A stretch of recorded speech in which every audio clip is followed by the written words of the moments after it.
चल जा मौलवी, मर इस नहर में। बस्ती वाले मस्जिद में चंदा दे देकर थक चुके हैं और मस्जिद में नमाज पढ़ने के लिए एक सफ तक नहीं है, और तू है क्या यशे करता फिरता है। बचाओ बचाओ बचाओ। तुझे कोई नहीं बचाने आएगा, हमारी बला से तू इस नहर में मर जाए, बस्ती वालों की जान छूट जाएगी तुझसे। शहर के स्विमिंग पूल से नहाने से बेहतर है बंदा इस देहात की नहर में नहा ले, इसका तो अपना ही मजा है। ठंडी ठंडी हवा चल रही है और ऊपर से ये देहात की नहर, वाह क्या बात है। हैं? ये आवाज कहाँ से आ रही है? बचाओ बचाओ। अच्छा मॉल भी डूब रहा है। अच्छा इसे बचाता हूँ मैं। बचाओ बचाओ बचाओ भाई साहब, मुझे बचाओ। मौलवी साहब, किस पागल ने आपको बांध के नहर में फेंक दिया है? बस्ती वाले ने मुझ पर इल्जाम लगाया है कि तुम मस्जिद का सारा चंदा खा जाते हो, लेकिन मैं मस्जिद का 1 रुपया भी नहीं खाता। ठीक है, तुम बाहर आ जाओ, मुझे तफसील से बताओ तुम्हारे साथ हुआ क्या है। आ जाओ। तो हाँ मौलवी साहब बताएं, असल मामला आखिर है क्या? तो भाई साहब, मैंने आपको पहले भी बताया है कि मुझ पर मस्जिद के चंदे का इल्जाम लगाया गया है। हालांकि मस्जिद की कमेटी का चंदा तो मस्जिद का मिंबर लेता था, मैं नहीं लेता था। मैं बेकसूर हूँ भाई साहब। अच्छा तो ये बात है, बस्ती वालों ने आपको बांध के नहर में डाला है, लेकिन बस्ती वालों को नहीं पता मस्जिद का चंदा मस्जिद की कमेटी का मिंबर लेता है। मौलवी साहब, आपको शर्म नहीं आती? आप यहाँ पर बैठकर मजे से चंदे के पैसों से जलेबियां खा रहे हैं, उधर मस्जिद में सफे तक नहीं है नमाज पढ़ने के लिए। आए मैं आपको सबक सिखाता हूँ। बस्ती वालों को कहाँ पता, बस्ती वाले तो चंदा मुझे दे जाते थे, लेकिन मुझसे वो कमेटी का मेंबर ले लेता था। मुझे वो चंद पैसे देता था, जिससे मेरे घर का गुजारा भी बड़ी मुश्किल से चलता था। आप मुझे इंसाफ दिला दें। चलें ठीक है, मेरे साथ आप चलें, मैं आपको बस्ती वालों से इंसाफ दिला के देता हूँ।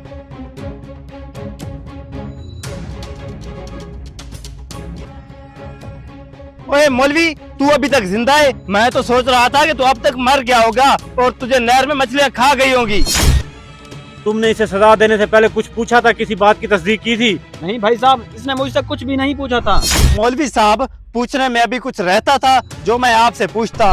बताने को बहुत कुछ था, लेकिन आप पूछते तो मस्जिद का चंदा मस्जिद की कमेटी का मेंबर खा जाता था। आप ये सब छोड़ें, आपकी मस्जिद कमेटी का मेंबर कौन है? मुझे उसके पास ले चलो। आए भाई साहब, मैं आपको उसके पास लेकर चलता हूँ। अभी दूध का दूध और पानी का पानी हो जाएगा। चलो फिर।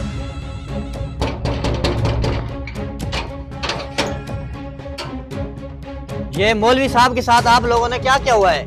बस्ती वालों का कहना है कि मस्जिद का सारा चंदा मौलवी साहब खा रहे हैं, लेकिन मौलवी का कहना है कि मस्जिद का सारा चंदा मस्जिद की कमेटी का मेंबर खा रहा है। ये बात सच है? इजाज साहब, आप इन्हें बताएं कि मस्जिद का सारा चंदा ये मौलवी खा रहा है। नहीं भाई साहब, बस्ती वाले ठीक कह रहे हैं, मौलवी मुझ पर सरासर इल्जाम लगा रहा है। मेंबर साहब, कुछ तो खुदा का खौफ खाएं। मस्जिद का सारा चंदा मुझसे आप ले लेते थे, आप भी मुझ पर इल्जाम लगा रहे हैं। परसों वाले दिन एक भाई साहब ने मस्जिद की सफों के लिए पैसे दिए थे, वो भी आपने ले लिए थे।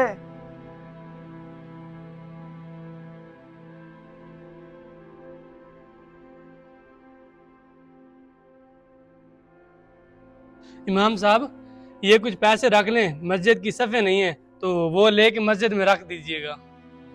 मौलवी साहब, ये पैसे मुझे दे दें, मैं कल शहर जाऊंगा और मस्जिद के लिए सफ़े लेता आऊंगा। मेंबर साहब, मैंने पहले भी आपको कई मरतबा पैसे दिए हैं, आप मस्जिद का कोई सामान नहीं लेकर आए।